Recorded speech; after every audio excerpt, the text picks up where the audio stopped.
Theodore. He's a tugboat and a friendly tugboat too. A friendly tugboat too. Oh, Theodore likes to do the things that friendly tugboats do.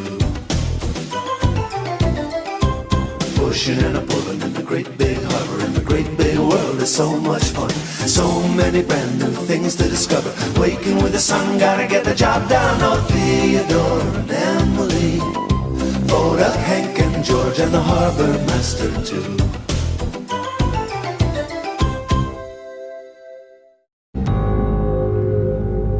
All the tugboats were gathered at the Great Ocean Tug and Salvage Company dock for the morning meeting. All the tugs, except Emily, that is. Emily's late again, said George. I'm sure she'll be here soon, said Theodore. We can wait a few minutes, said the dispatcher. No one was worried, since Emily was sometimes a bit late for morning meetings. She likes to watch the sunrise from the entrance to the harbor, said Hank. And she talks to the ocean gulls about the weather, added Fodak. That would be reasonable to do, especially if it's Emily's first time in a while being late, which was the case this time. What's got George's hat on too tight? Well, it turns out George spent time with Owen the oil rig the night before. We all know how Owen can keep people up at night, now that we've gotten to see how he is. So what does that mean? Well, George is going to be irritable. Emily is late too often, George declared in a loud voice. And when Emily's late, the meeting is late. And when the meeting is late, the ships in the harbor have to wait. But she's a bad example for the other tugboats, he continued. And it's against the rules. Well, the others were very surprised by George's outburst. No one knew what to say. Good, snorted George, breaking the silence. Then we all agree that something must be done about Emily's lateness. Do you wish to make an official complaint, George? asked the dispatcher. Suddenly, it seemed the entire harbor became still and silent. An official complaint could mean getting a red mark in the great tugboat book. Everyone held their breath and looked at George. George felt like he was floating on the edge of a waterfall, but he couldn't stop from moving on.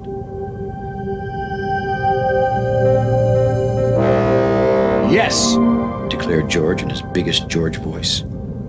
I'll make an official complaint. All right, George, just charge forward with that, why don't you? Yeah, for real, George. Did you wake up on the wrong side of the dock or something?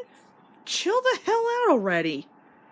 But of course, George just had to open that big mouth of his, and he filed an official complaint. Kind of surprised the dispatcher even brought up the idea. But then again, he seems to be only following procedure, which he did when Emily arrived. Emily, said the dispatcher in a stern voice, an official complaint has been made about your lateness. Well, Emily was shocked. I'll have no choice but to report you, continued the dispatcher. But that means I'll have a red mark in the great tugboat book, said Emily. Never before had there been a red mark placed by the name of Emily the Vigorous. By now, George was trying to hide behind Fodak. And who has made this official complaint? asked Emily. Hank and Theodore couldn't help but look over at George. George moved forward. I did, he said, sounding a little less sure of himself than before. Emily stared at George, but said nothing. Oh, that's allowed? Either times have changed or I'm younger than I thought I was. Usually complaints are submitted anonymously. I mean, not like that would have saved George, since he's the one who clearly declared how late Emily was. Then again, the dispatcher did not say, because by now, big proud George was shrinking in his grandness, and he even flat out admitted to it. I wonder if the dispatcher would have remained out of it.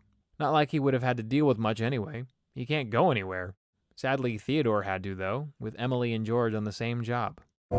Emily and George, said the dispatcher, please help bring a container ship into Dock 11. Theodore, go along to help. That is all.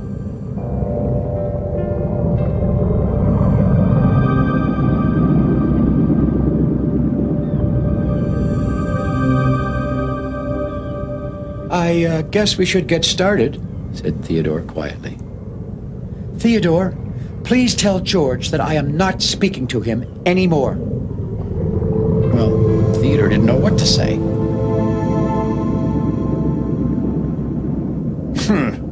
snorted George. Theodore, Said George. please tell Emily that I am not speaking to her anymore. Well, at first, Theodore thought that Emily and George were being so silly that he wanted to laugh. But then he felt puzzled. Well, they couldn't mean it. Could they? Oh, so that's how they're going to work, huh? Sounds very dysfunctional. Absolutely. Not for nothing, but now that you have Emily and George telling Theodore what to say to the other, they really just don't care that they're now dragging him into the situation. Think maybe it's time we took those V words away if they're gonna act this immature. God, I feel so bad for Theodore. And this went on throughout the whole job. How immature are these two V-tugs? Theodore even tried to remove himself from the bickering, but it only led to further misunderstanding. Both Emily and George didn't want Theodore hanging around the alternate, suggesting their bad habits would run off on him. Theodore, George continued. I think you should spend less time with Emily. You don't want to pick up any of her bad habits. Bad habits? He asked. Yes, Said George. like being late all the time? But what about all her good habits? Asked Theodore. Oh, Replied George. you can learn all the good things from me and still be on time. Then George suggested they practice together after work. Meet me near Willie's Island. And he sailed off. Theodore, said Emily, you really should spend less time with George. You don't want to pick up his bad habits. But what about all his good habits? Asked Theodore. Well, you can learn all that from me, replied Emily, and not be such a complainer.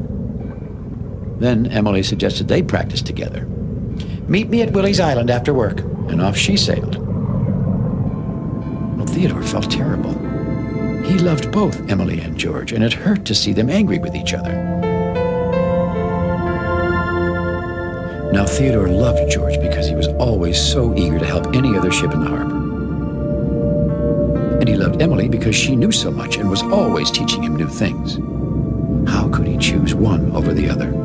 Which one? It hurt to be caught in the middle. He had no idea what to do.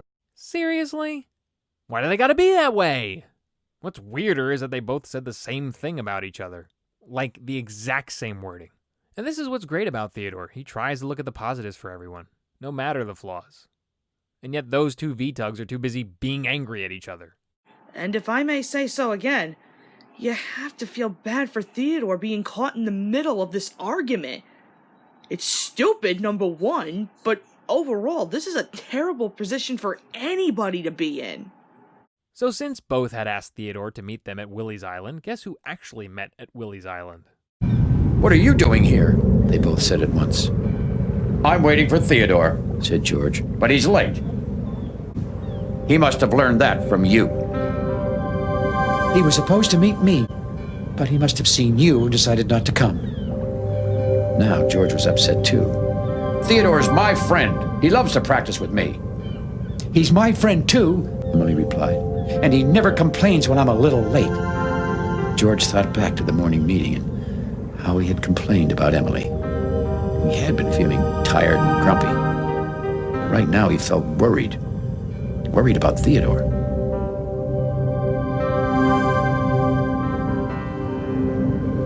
I have been mean to Theodore, Said George. Well, we've both been mean to Theodore, said Emily. And I feel terrible, but well, what can we do? said George. I have an idea, said Emily. But we'll need a little help. Oh, so now because they think something's wrong with Theodore, they join bumpers? This is by no means bad, but did they really just get over their feud that fast? Meanwhile, Theodore was too busy pacing back and forth by the beach because he didn't know what to do. Thankfully for him, the dispatcher called him out for a job. Theodore, report to the harbor entrance at once to help two ships in need. Over. I'm on my way, he shouted to the rocks and the water and the clouds. Here comes Theodore Tugboat.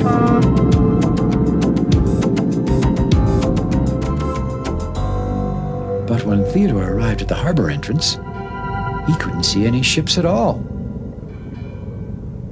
Where could they be, he wondered. Hello, Theodore, said Emily. Have you seen two ships in need? Asked Theodore anxiously. Yes? began George. We are the two ships in need. We need to say that we're sorry, Theodore, said Emily, for asking you to choose between us. That wasn't fair, said George. Well, right away, Theodore felt so much better. I'm just glad you're talking to each other again, he said. We are? said George. We are, said Emily. Theodore's words had worked like magic. It seemed George and Emily's anger had left like a storm blown out to sea. I did a silly thing making an official complaint this morning, Emily, said George. I was tired and grumpy. I'm sorry. I'm sorry too, George, said Emily. It was silly for me to be late, so it was really all my fault. No, all my fault, said George. No, it was me, said Emily. Wait, shouted Theodore. Emily and George fell silent. You both were very silly, okay? said Theodore. Right. Emily and George laughed together. And we're both very sorry, added George. So, what are you going to do about it? asked Theodore. Now Emily and George looked confused.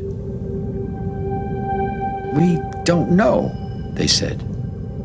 I do, said Theodore. Now see, all of a sudden this kind of reconciliation works. They explained to Theodore why they were apologizing and didn't even realize they had worked with each other. Okay, it definitely should have been apparent to both of them. Now I feel more like George being a complainer. What's funny is that they both agreed how silly they were and moved on. And that's how resolutions should work too. Everyone should work to not only better themselves, but better each other. That's shown here, with Emily knowing when it's time to leave her morning shenanigans and when George should call it quits for a night. It's just kind of surprising to me that Theodore was literally what made Emily and George work together.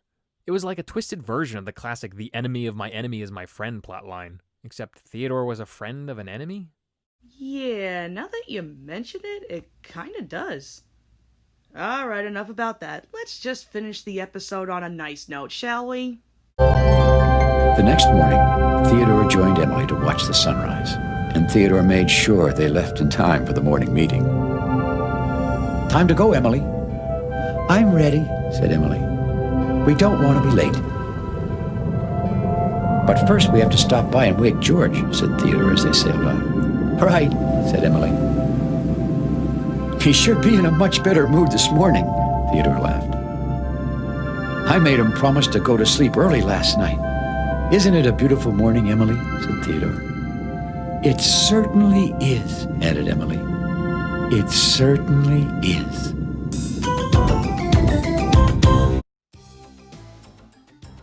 And that concludes Theodore in the Middle. Alright, Nick, share us your thoughts. This episode was nice because it does have Emily and George grow together. Emily now knows to pick up her pace, and George knows maybe not to open his mouth all the time. I still don't understand how they managed to settle their differences just to find Theodore and not even realize they were working together. This can't have been their first argument. Either way, glad it worked out. Although, Emily's red mark will remain on the tugboat book. Guess that doesn't hold water now. Music was fairly light this time. There was no real special cue used. It's just Shaw's usual incidental music, which is fine. It doesn't have to have a new theme every single episode. The visuals also weren't much to speak of. The two places that are shown the most is the Ocean Tug and Salvage Company dock and Willie's Island. The best looking shot, though, was the sunrise at the end of the episode, because why not? Sunrises and sunsets are always pretty, especially when you stare straight into them, burning your retinas.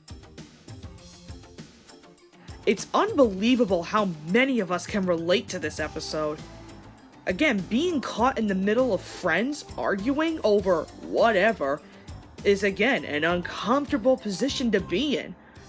I should know, I've dealt with this myself in certain situations, as I'm sure a lot of us have, which is what makes Theodore so relatable in this. I will say it is kind of ridiculous seeing George and Emily bicker at something as stupid as this. You'd think that the big tugs that they are, they'd behave a lot more mature than this. But in the end, I am glad they worked out their differences. Other than that, there really wasn't anything too special about this episode.